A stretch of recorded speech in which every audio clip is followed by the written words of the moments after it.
ہم سے احمد بن عبداللہ بن علی منجونی نے بیان کیا، کہا ہم سے روح نے بیان کیا، کہا ہم سے عوف نے بیان کیا،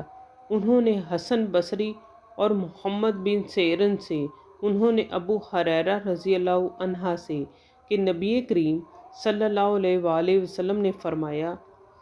جو کوئی ایمان رکھ کر اور ثواب کی نیت سے کسی مسلمان کے جنازے کے ساتھ جائے اور نماز اور دفن سے فراغت ہونے تک اس کے ساتھ رہے